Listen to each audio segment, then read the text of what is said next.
I'd like to welcome you all to this important event. And I would also like to apologize to those among your friends, relatives, and colleagues who could not be here today, as the auditorium sold out in a matter of hours. My name is Geoffrey Clarfield. It is my privilege to be the Executive Director of the Speakers Action Group, and I would like to thank founding President Shirley Ann Haber and our new President Irving Weisdorf and all the volunteers who have worked so hard to make this event happen. I would also like to thank our partner organization, the Masood Freedom Foundation, and the Council for Muslims Facing Tomorrow, who are the joint sponsors of this event. The Speakers Action Group in particular, and its supporting groups, is dedicated to the fight against anti-Semitism and racism.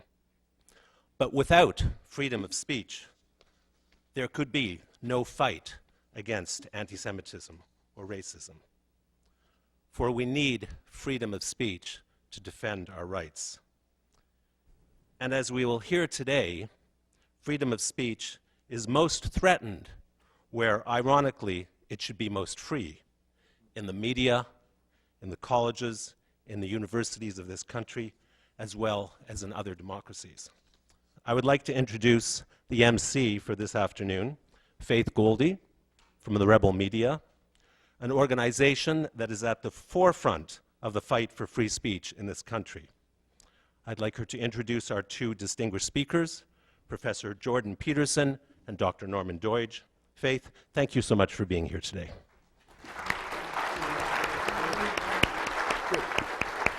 He's been a dishwasher, a gas jockey, a bartender, a short order cook, a beekeeper, a plywood mill laborer, and a railway line worker. But today, Professor Jordan B. Peterson is best known for his work in the academic world. He has published more than 100 scientific papers transforming the modern understanding of personality and revolutionizing the psychology of religion with his now classic book, Maps of Meaning: The Architecture of Belief. As a Harvard professor, he was nominated for the prestigious Levinson Teaching Prize. Now at the University of Toronto, he is regarded by students as one of their truly life-changing teachers. And I think that I speak for a great deal of people in this room and frankly across the country when I say you needn't be one of Professor Peterson's students to have been enlightened and inspired by that 8-pound universe between his ears, as well as his bravery. Most recently, Dr. Peterson became the center of an ongoing national controversy for refusing to abide by the University of Toronto's attempt to put very specific words into his mouth when they ordered professors comply with the gender pronouns policy. Dr. Peterson's vivid dissent over language politics and the political agenda behind it has seen him threatened and shouted down by snowflake students and the academic hierarchy alike.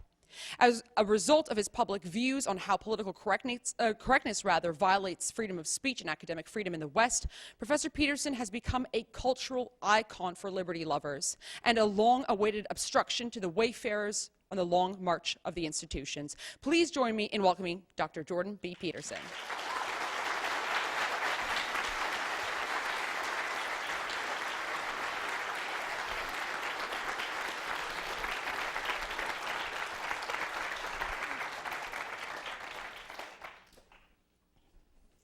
So about 3 months ago, I sat in my office at night. I wasn't really sleeping very well, and because my mind was running.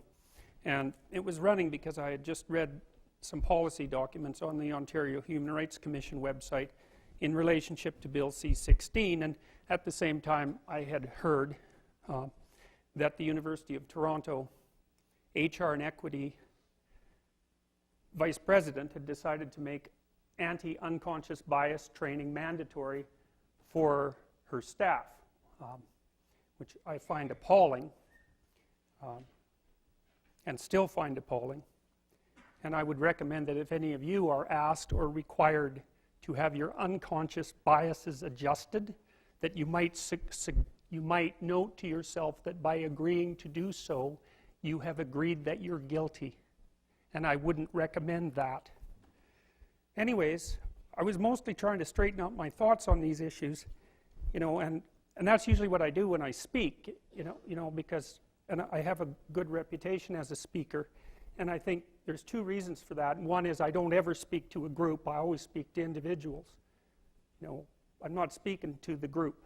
I'm speaking to individual people. And I'm not telling you what's right, because I don't know what's right.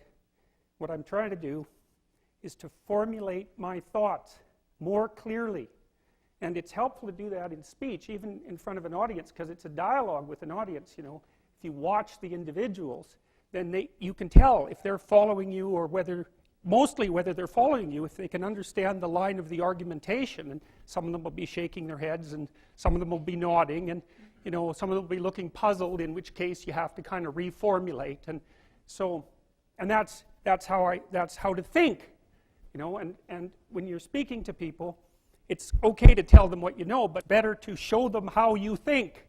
And that means you're going to stumble around like an idiot some of the time, because you're trying to grapple with things. And what I try to do for my students is to model the process of grappling with things, because that's what you do when you think.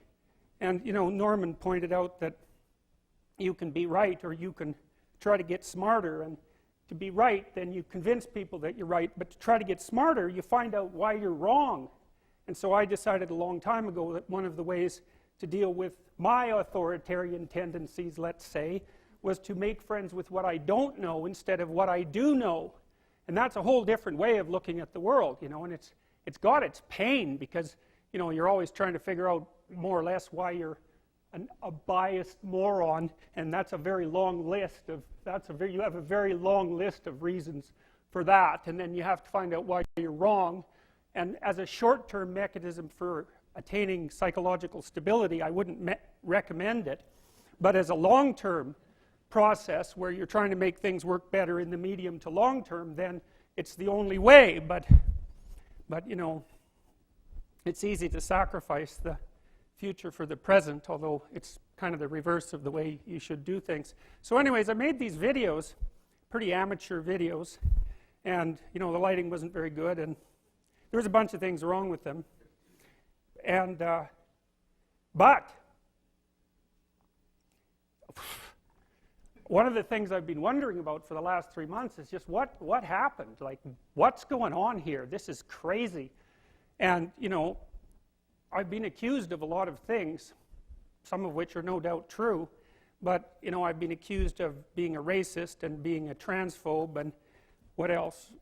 Profiteering, and I guess the other one was scaremongering. Yeah, that's the other one, scaremongering. And so, of course, I've been wondering if those things are true, because it's not like, my heart is as pure as the driven snow, hardly, and everyone has biases and all of that. So, and I also, while this unfolded, had a group of friends who were definitely critics, who were watching everything I was doing, and letting me know pretty forthrightly when I was being arrogant, and when I was looked kind of disheveled, and when my arguments weren't as clear as they could be, and and these were smart people, and their comments were very incisive. And then, of course, I had all the blowback, and I was paying attention to it, because, well, you should pay attention to such things. And I do pay attention to things, that's the thing. I actually pay attention to things.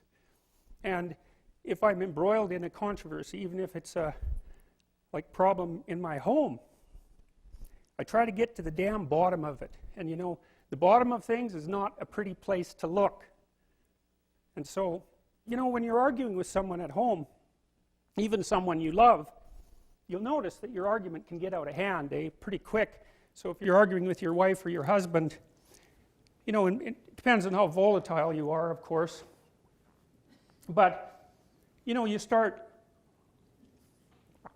arguing about some little thing, and then you come to understand pretty quick that it's actually not about that little thing at all. That little thing is associated with, a little bigger thing underneath that, and maybe that's associated with even a bigger thing under that, and soon you're taking each other apart for, assuming you've been married for 20 years, for all the stupid things you've done to each other over the last 20 years, and it doesn't have to end there, and that's not pleasant. It's really hard to bind a conversation so it doesn't go everywhere, So one thing you can do if you're talking to someone about something you disagree with, someone you love, you can tell them a bunch of good things about what they've been doing, which you actually believe, and then just say, well, but there's this little problem here, and I'd just like it adjusted in a minor way, and maybe that'll, sort things out a bit between us, and then maybe you don't fall into that stupid pit, which is really easy to fall into, and which certainly can lead to divorce, among other things. And so a huge part of the issue always is just exactly what is this about? Well, I've been asking myself that question for a long, long time, because I've been interested in authoritarian conflict and atrocity and totalitarianism for way longer than anyone with any sanity should ever be interested in it. And and then this all came up, and I thought, okay, it's like, all right, well, am I a bigot and a transphobe? Well, I probably have my biases, because people tend to have in-group biases, and that's associated, by the way, with compassion, just so you know it, because one of the things compassion does is make you much more strongly bound to your in-group. It's like a mother is compassionate because she loves her baby, and she loves the baby more than other things that aren't the baby, obviously. And so actually compassion is one of the main sources of in-group bias, which is something for the compassion warriors to think about for like 3/5 of a second. There's nothing less compassionate to you than a mother grizzly bear protecting her cubs. And so you should think about that when you think about empathy for a minute, because empathy is by no means an untrammeled moral virtue. In fact, it's responsible and can be responsible for absolutely atrocious actions. It depends on who you're empathizing with. And if you're empathizing with someone that you regard as an infantilized victim, then you automatically snap into a frame of mind where everyone who might be oppressing that infantilized victim is a predatory parasite. And you're not very bloody empathetic to them, I can tell you. So that's a big problem. Anyways, with regards to this scaremongering issue, so yeah, biased, yeah, probably, and blind, definitely. Like more than you might expect? No, I don't think so. And one of the things that actually protected me through all this was that, I've actually tried to come to terms with the evil that lurks in human hearts, particularly my own, and I have 500 hours of lectures on that online. If anybody, has the bizarre desire to pound their way through them, they can more or less figure out what I think, because I've said 500 hours of it publicly, and so I didn't feel too bad about my level of bigotry or hatred. I think you could probably infer that by watching the videos, so it's kind of protected on that front. And then there was the scaremongering issue, and that's a good one. That's a tough one, man, because if you look at Bill C-16, it just kind of looks like, well, we're extending protection to another oppressed group, which isn't actually true, because gender identity, by the way, gender expression, that's not a group. I'd just like to point that out, because terminological accuracy actually matters. So we've extended legal protection to fashion, essentially, and you can say, well, maybe I'm being a bit intransigent about that, but I read the damn policies and I don't think I am. And that's not a group, so that's an indication of the muddle-headedness behind the legislation. And then the federal government, the Department of Justice, did say on their own website that they were going to interpret that law in light of the policies of the Ontario Human Rights Commission. And so, fine, man, go to the Ontario Human Rights Commission if they haven't taken the policies off yet, and read what they're up to. And if you agree with that, well, good, agree with it. But I would suspect that if you agree with it, you didn't understand it, or you're up to something. And that comes to the next part. What are we really talking about here? Well, so we could be talking about my biases and my proclivity to scaremonger, and fair enough, but here's some reasons we're not. And one is that I have all those lectures online, and believe me, if there would have been a phrase in any of them that indicated that there was something even vaguely morally corrupt about me, it would have been paraded around as evidence. You can be sure of that. So that's kind of a relief. I did a lot of soul searching in the last couple of months, and it's not like I'm without my problems, but anyways, so what is this about? Well, we'll say hopefully it's not about me, because that'd be stupid. And so what's going on? Why are all these people watching these videos, these things I made just to figure out what it was that I was thinking, you know, because I couldn't sleep one night, and because I'm not very damn happy about that unconscious bias stuff, which I regard as absolutely reprehensible, that you could be held guilty for your implicit perceptions. Think about that. God, they use that test as a diagnostic test. You know, it doesn't meet the criteria for reliability and validity that you'd use for a diagnostic test. It doesn't produce the same results one time after another, and you can use it to target anybody. And so go along with it if you want and just see what happens. Anyways, so I've been thinking about this, like, what's going on? Why the outcry? You know, you think, well, Professor Peterson got his 15 minutes of fame. It's like, well, I had my 15 minutes of, you know, trivial fame several times in my life, and there's some good things about it, but I am, despite what you might think, a rather private person, and so it's not like I'm particularly enjoying it. But I thought something, you know, when I made those videos, I thought, this is something I learned from reading mythology, if you have to fight a dragon, you should go to its lair before it comes to your village. And so people think of what I did as courageous, and I don't think that's right. I just think that I can see danger coming, and you get to pick your anxiety. I could either be anxious about speaking, or I could be anxious about not speaking. And so I chose to be anxious about speaking, and that's not exactly courage. It's more like common sense. But that assumes that you're looking into the future.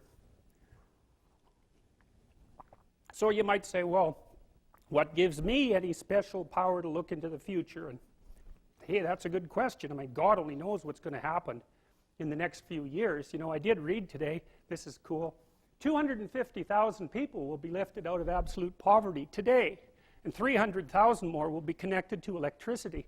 And we're knocking poverty rates around the world down faster by a huge margin than we ever have in human history. There was an article in the New York Times today called Why 2016 Was the Best Year Ever. It's really worth reading.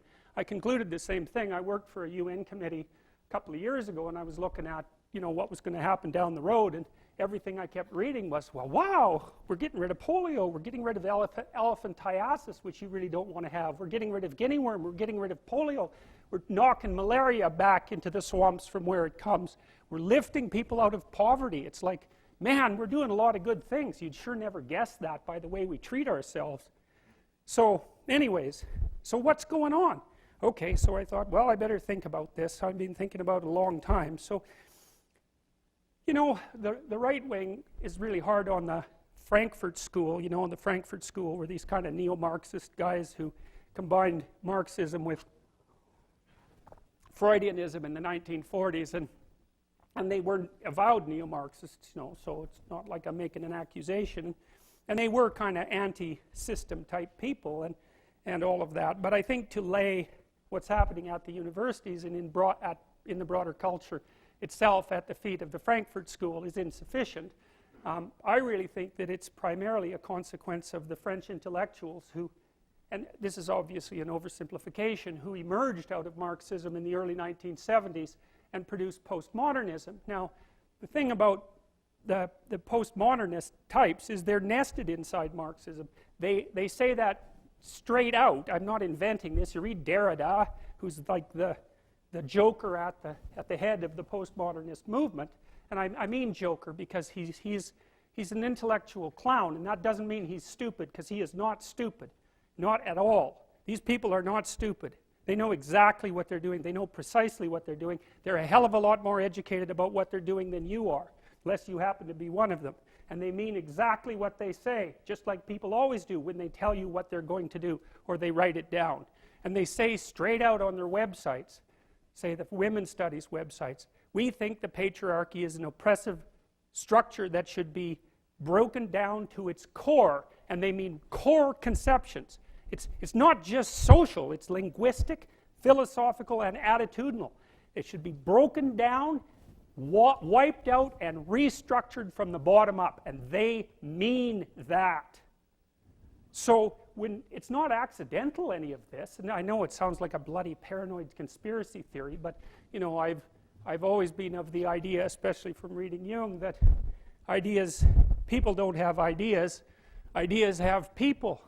And these are powerful ideas. There's a good book called Explaining Postmodernism that I might recommend by a guy named Stephen R.C. Hicks. And his first chapter, which isn't very long, is a good introduction to political correctness. But so why do I think this is about that? Well, here's my reasons. I mean, it doesn't seem to be about me. I think all I did was I made the general specific, which is kind of what you have to do if you really want to make a point. A point, right? That's one place if you want to make a point. And my point was, I'm not saying made-up words generated by postmodern neo-Marxists, because I despise everything they stand for. And so I'm not using those damn words. And that's that.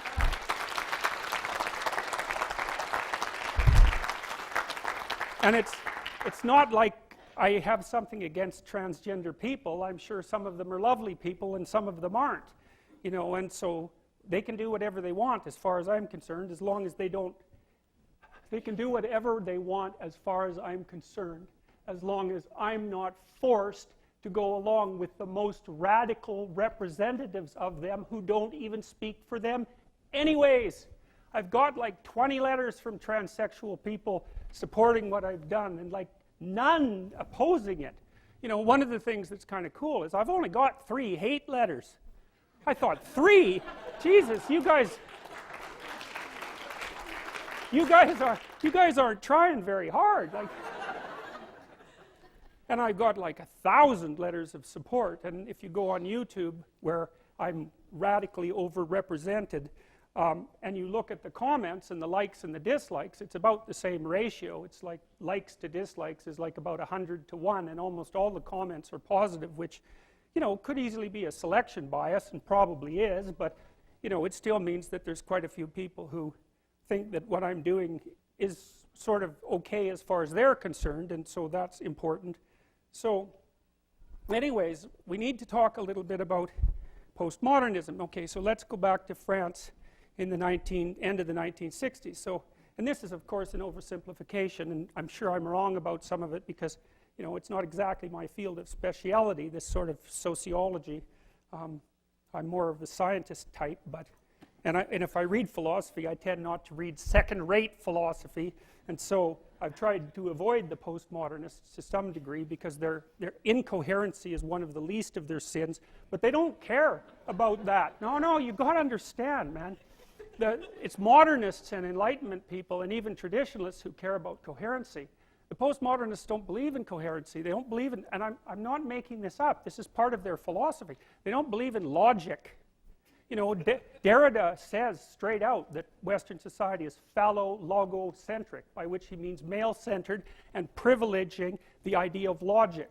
Well, he doesn't buy any of that. He doesn't think that there's a truth that's out there.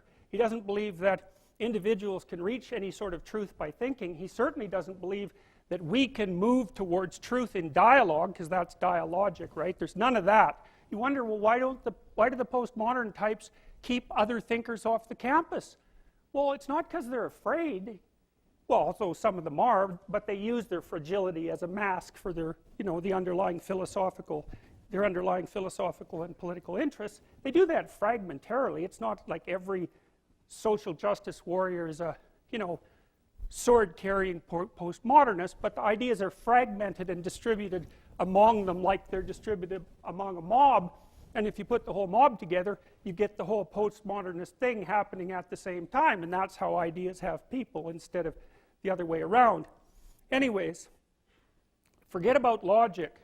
That's out the window. That's just a construct of Western society, and the whole point of the construct was to oppress other people and to take their wealth and to privilege the people who live within that so-called logic system so that they can justify to themselves and other people their predator rapaciousness, straight and simple.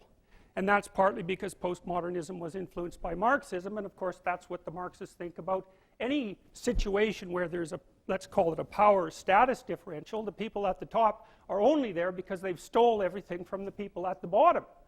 And so the Marxists in France realized by the end of 1960s, thereabouts, when even Jean-Paul Sartre finally figured out that to be a communist probably wasn't acceptable, given that the bloody Soviets had killed like 30 million people between 1919 and 1959, and the Maoists had done the same thing on a greater scale in China, and then we could talk about North Korea, and we could talk about, you know, but whatever, you know, students don't learn any of that in school anymore, and even if they did, they wouldn't want to listen to it. When I tell my students in my second year psychology class about the Gulag Archipelago, hardly any of them know. Well, why is that?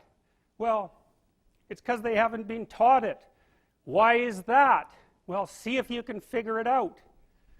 All right, so anyways, back to the postmodern types. So, you know, it got to the point where there was just no way you could be a Marxist, especially after Solzhenitsyn, because Solzhenitsyn wrote this great book, which is actually out of print, for crying out loud, which I've actually been able to popularize like mad over the last 3 months, which is, you know, really mind-boggling. And what Solzhenitsyn did in his genius manner, because he's up there with Dostoevsky and Tolstoy, like, man, that guy, he's a towering intellect and a person of spectacular moral force, you know, like, he put himself on the line for that book. He memorized it when he was in the prison camps. It's 3 volumes that thick, you know. It's like 2,000 pages of someone screaming, the smartest person you've ever met, the wisest person you've ever met, screaming in outrage for 2,000 pages. It's no bloody wonder it's out of print. Anyways, what Solzhenitsyn did was take on this claim you often hear the radical leftists make about communism, about Marxism. They say, well, that wasn't real Marxism. It's like, okay, well, how many countries do you need to disprove your thesis? How many millions of people have to die before you might admit that you're wrong? Well, obviously more than 100 million, because that's the approximate total. That's probably an underestimate, but we'll be conservative, because adding another 10 million doesn't really make that much difference. So Solzhenitsyn took that argument apart, partly in his book Lenin in Zurich, and then partly in the Gulag Archipelago. But groundwork had already been laid for all that by Nietzsche, who knew exactly what was coming in the 20th century, and by Dostoevsky, who wrote a book called The Possessed back in like 1880, where he outlined in painful detail the precise mindset that would produce the Russian Revolution like 30 years later. Amazing. And Tolstoy as well, he knew what was coming. It made him suicidal. He wrote in his confession that the conflict between the ideas of Russia, the traditional ideas, and the Enlightenment ideas sweeping in from the West, they blew his worldview apart, which was traditional religious, blew his worldview apart so badly that he was suicidal at the height of his fame. Tolstoy knew what was going to come too. And so it's not like Solzhenitsyn was the only person who could see this. Orwell knew it. Malcolm Muggeridge knew it in the 1930s when he was noting that the Soviets, given their idea of class guilt, which sounds a lot like white privilege to me, or any other form of racism, they used that doctrine to just round up all the kulaks. They were the productive farmers and ship them off to Siberia, and then 6 million Ukrainians starved to death, but you know, they had too many Ukrainians anyway, so it didn't really matter. So anyways, back to the postmodern types. Well, you know, this all was revealed in such painful detail that even the kind of closed-minded ideologue that Norman referred to just couldn't quite muster up the moral courage to keep beating the same damn drum. So what they did instead, being highly intelligent individuals, was play a game of sleight of hand and transformed these Marxist presuppositions into postmodernism in the 1970s. And the idea basically was, well, the working class isn't going to rise up and crush the bourgeoisie because, first of all, they're getting rich, and that wasn't supposed to happen. And second, well, it sort of seemed to be a catastrophe when that occurred, let's say, in Russia. And so maybe we won't do that anymore because the working class actually isn't buying into this either, which is also a problem. You know, having internalized their own oppression, they wouldn't buy into this, to the global myth of utopia. So maybe it's because they had some sense. It's certainly possible. But anyways, the sleight of hand was, oh, well, fine, we'll just play a different oppressor versus oppressed game, and we'll introduce identity politics. It's like, okay, you're not being oppressed because you're a member of the working class, you're being oppressed because you're a woman. Or you're being oppressed because you have an ethnicity that's outside the main paradigm, whatever that might be. Or it's because of your sexual preference or your sexual identity. Whatever places you in some manner outside the normative culture. And, you know, the thing is, the postmodernists, you know, you might think, well, your culture is good for something. It gives you a hierarchy of value. It rewards competent people. It gives you a direction so you can climb up, you know, because otherwise everything's leveled to nothing, and then why do anything? Well, they don't care about any of that. They don't believe that there's any such thing as competence. They don't believe that there's any such thing as up. This is all, postmodernism wipes all of that out. And so when the postmodernists analyze a text, all they care about is how it privileges the position of the author and who it oppresses. And that's the only thing they regard as real. And they don't believe in grand unifying narratives. They don't believe that there's a Canadian identity. They don't believe that there's an American identity. They don't believe that there's a Western identity. They don't believe that value structures exist, or if they are, they're irreplaceable with some other value structure. They certainly don't believe that they have any biological grounding, that there's any such thing as a human being. It's all socially constructed, which is really convenient if what you want to do is be the author of an entirely social constructed utopia that you can run. And then when the Marxists say, well, that wasn't real Marxism, what it really means, and I've thought about this for a long time, it's the most arrogant possible statement anyone could ever make. It means, if I would have been in Stalin's position, I would have ushered in the damn utopia instead of the genocidal massacres, because I understand the doctrine of Marxism and everything about me is good. It's like, well, think again, sunshine. You don't understand it. You don't understand it. And you're not that good. And if the power was in your hands, assuming you had the competence, which you don't, you wouldn't have done any better. And even if you had, there would have been someone else waiting right behind you to shoot you the first time you actually tried to do anything good.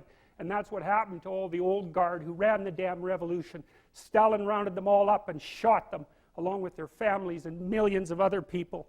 So even if you do happen to be that avatar of moral purity that you claim implicitly, the probability that you'd get to act out your goodness in relationship to those possessed by your ideology is zero. So there's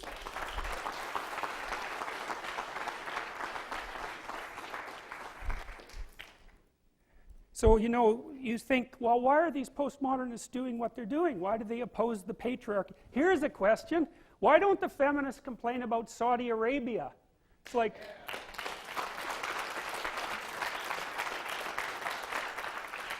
you know, Gad Saad, who's this guy at Concordia who is in a business school, so he can actually say what he thinks now and then. He tweeted yesterday, well, he tweeted to the Women's March, you know, because there's a little Twitter thing, you could do that, I suppose, for the organizers, and he said, why don't you go to the Middle East and have a nice march against Saudi Arabia and see how that works out for you? It's like, so you think, well, why not? Like, why not? Why are the radical leftists who are so much for rights everywhere, that's what they say, why aren't they complaining about Saudi Arabia, for example, which, you know, breeds a particularly pathological form of ideologically rigid Islam that basically enslaves their women, that's to put it properly. It's like, why not complain about that? Well, how about this? The enemy of my enemy is my friend. And so when push comes to shove, you see how much concern there is among the radical feminists for the rights of women. It's like if the pushing those rights forward doesn't also at the same time undermine the Western patriarchy, then we'll take the undermining and leave the damn rights behind. And so there's an insight for you about exactly what's going on at the bottom of all this. So, okay, so then there's another weird thing, and I've already sort of hit on it tangentially. It's like, well, the postmodernists don't believe in grand unifying narratives. They don't believe in narratives at all. They don't care about value because they never noticed that you have to value something in order to have some hope in life, right? Because when you value something, you're pursuing it, and in the pursuit, that's where the meaning in life is, you know, because the rest of it's suffering. If you're trying to struggle upwards towards the light, it's like, well, that's something to motivate you and to protect you against the suffering. But the postmodernists don't care about any of that, and I would say it's because they don't care about suffering.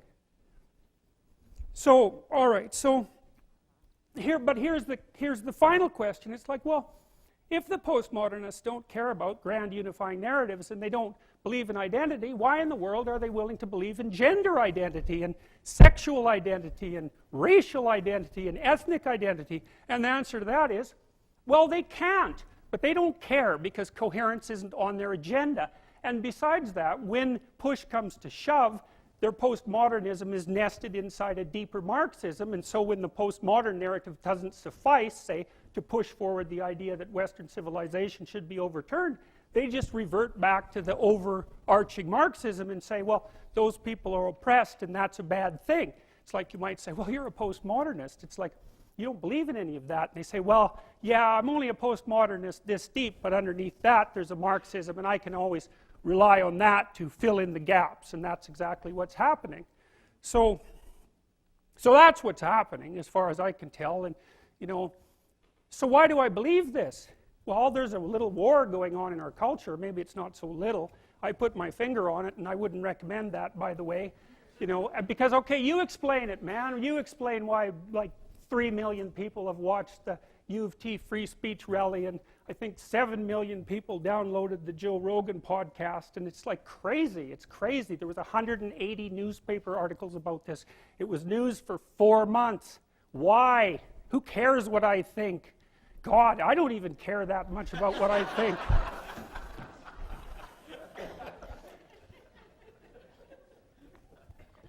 Well, what about Trump? What's going on there? What's going on there exactly? It was interesting listening to Trump's inauguration speech because I detected elements of National Socialist thought in it. And I'm not being dismissive. I'm seriously not being dismissive.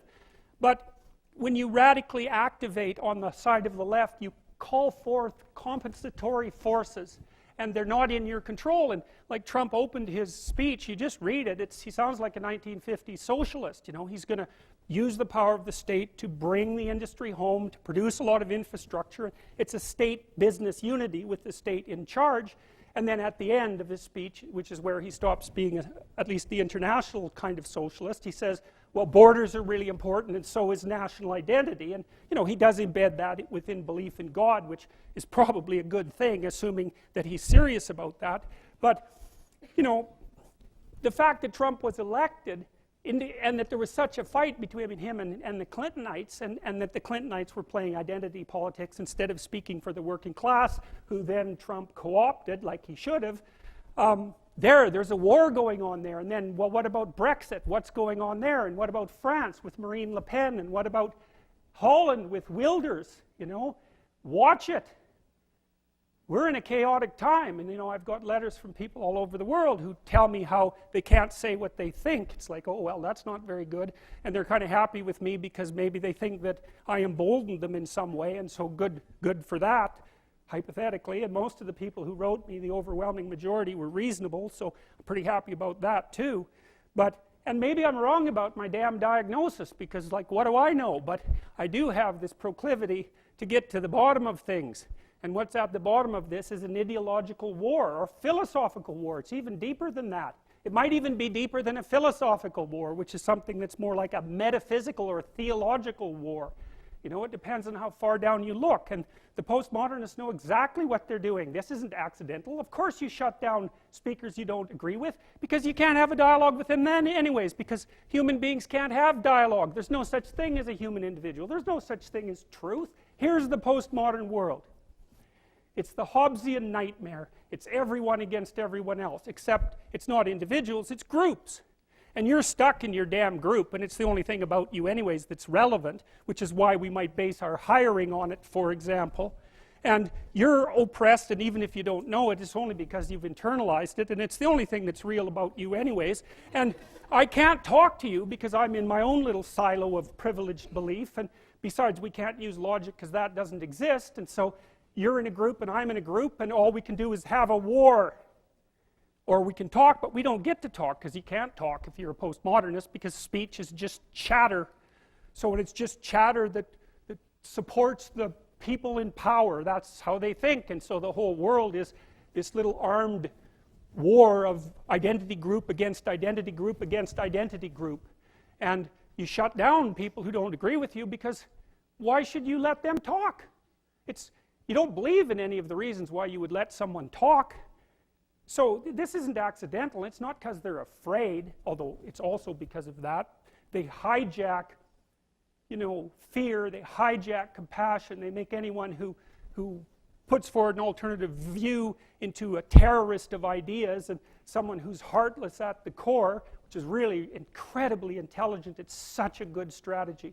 It's so devious and brilliant, and it's so effective. Because who the hell wants to be labeled a bigot? You probably are a damn bigot, just like everyone else. So, and it's easy to make people feel guilty about that, and maybe they should.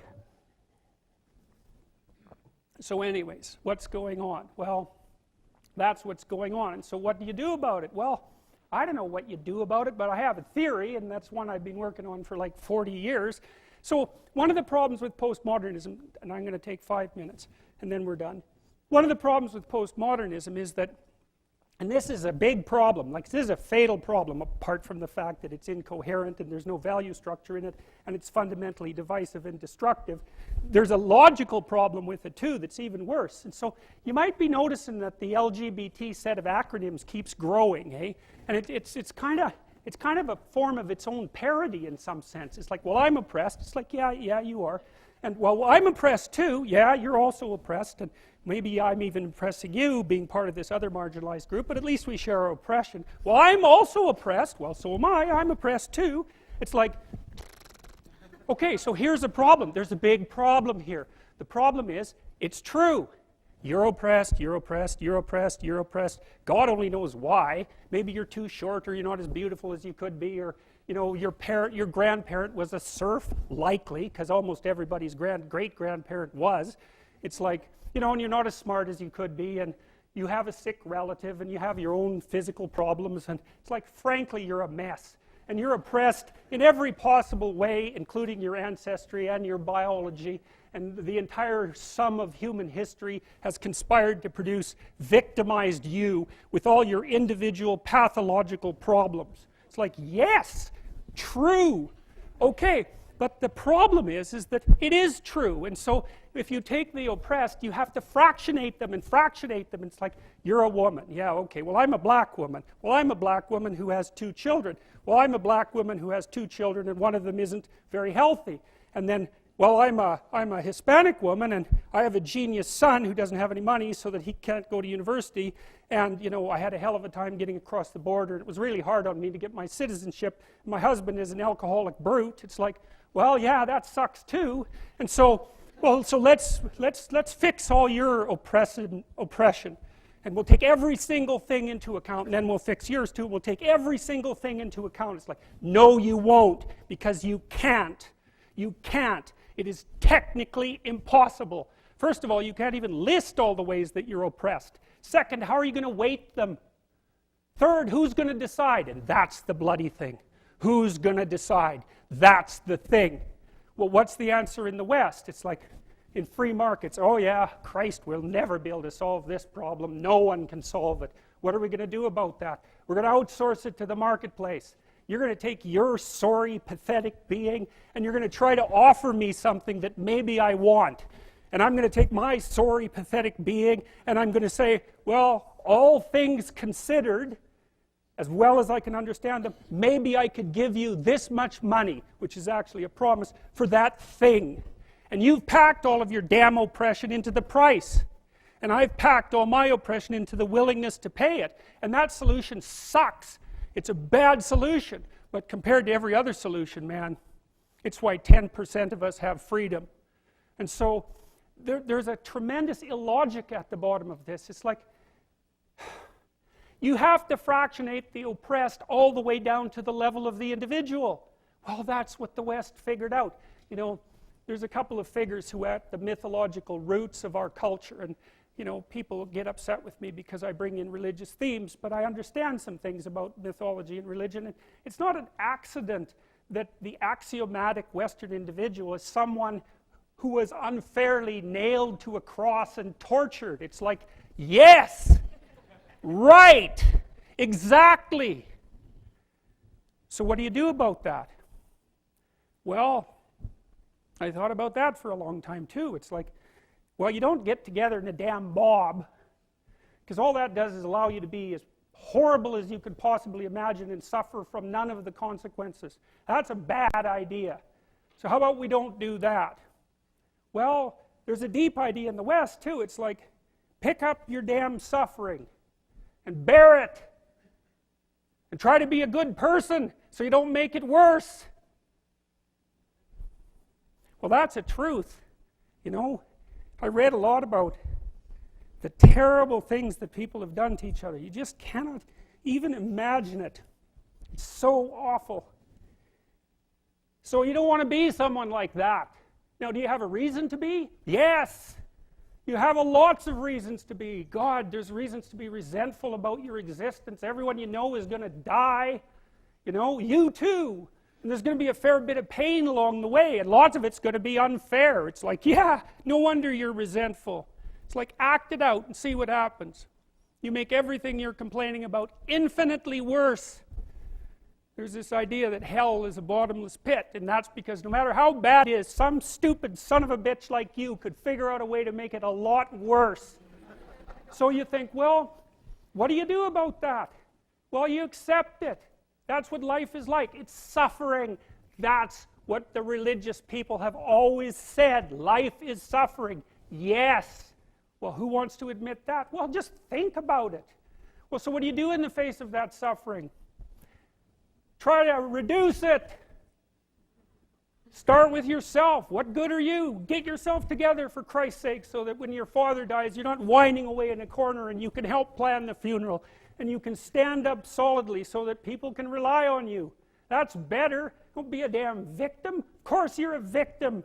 Jesus, obviously. Put yourself together. And then maybe if you put yourself together, you know how to do that. You know what's wrong with you, if you'll admit it. You know there's a few things you could like polish up a little bit, that you might even be able to manage in your insufficient present condition. And so you might shine yourself up a little bit, and then your eyes will be a little more open, then you can shine yourself up a little bit more, and then maybe you could bring your family together instead of having them be the hateful, spiteful, neurotic, infighting batch that you're like doomed to spend Christmas with.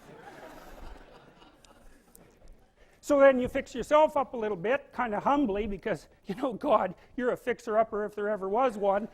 And then you got to figure out, well, can you figure out how to make peace with your idiot brother? And probably not, because he's just as dumb as you, so how the hell are you going to manage that? And so then maybe you get somewhere that way, and your family's sort of functioning, and you find out, well, that kind of relieved a little bit of suffering, although it reduced the opportunities for spiteful revenge, and that's kind of a pain in the neck.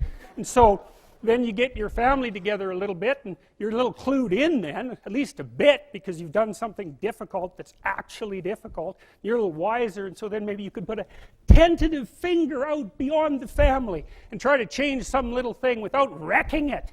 It's like, our society is complex, and we teach our students that they could just fix it. It's like, go fix a military helicopter and see how far you get with that. It's like, what are you going to do? You're like a chimp with a wrench. Whack! Oh, look, it's better. It's like, no, it's not better. Things are complicated, and to fix things is really hard, and you have to be like a golden tool to fix things, and you're not. So, and that's the other message of the West. It's like, how do you overcome the suffering of life? And I'm not saying it's only the message of the West. How do you overcome the suffering of life? Is be a better person. That's how you do it. Well, that's hard. It takes responsibility. And I think, you know, if you said to someone, you want to have a meaningful life? Everything you do matters. That's the definition of a meaningful life. But everything you do matters. So you're going to have to carry that with you. Or do you want to just forget about the whole meaning thing, and then you don't have any responsibility, because who the hell cares, and you can wander through life doing whatever you want, gratifying impulsive desires for how useful that's going to be, and you're stuck in meaninglessness, but you don't have any responsibility. Which one do you want? Well, ask yourself, which one are you pursuing? And you'll find very rapidly that it isn't the majority of your soul that's pursuing the whole meaning thing, because, well, look what you have to do that. You have to take on the fact that life is suffering. You have to put yourself together in the face of that. Well, that's hard. Christ, it's amazing people can even do it. I'm stunned every day when I go outside and it isn't a riot with everything burning. Because really, God, you talk to people, it's like, I knew this guy, he'd been in a motorcycle accident and it really ruined him, and he was like a linesman, you know, working on the power, and he was working with someone who had Parkinson's disease, and they had complementary inadequacies, and so two of them could do the job of one person, and so they're out there fixing power lines in the freezing cold, despite the fact that one was 3/4 wrecked with a motorcycle accident and the other one had Parkinson's. It's like, that's how our civilization works. It's like, there's all these ruined people out there, they've got problems like you can't believe. Off they go to work and do things they don't even like, and look, the lights are on. My God, it's unbelievable. It's a miracle. It's a miracle. And we're so ungrateful. College students, the postmodern types, they're so ungrateful. You know, they don't know that they're surrounded by just a bloody miracle. It's a miracle that all this stuff works, that all you crazy chimpanzees that don't know each other can sit in the same room for 2 hours sweltering away without tearing each other apart, because that's what chimps do. So, anyways, so what happened? Well, I made some videos and I got to the bottom of some things, at least as far as I can tell, so I told you what the bottom is, and then I got this idea about what you might do about it, which isn't my idea. It's not my idea. It's an old idea. It's far older than Christianity. It's old. It's the oldest story of mankind. Get yourself together. Transcend your suffering. See if you can be some kind of hero. Make the suffering in the world less. Well, that's the way forward, as far as I can tell, if there is any way forward. And that's what's under assault by the postmodernists. So look out, because they know exactly what they're doing, and they know exactly why they're doing it. And that's what it looks like to me. So, that's it.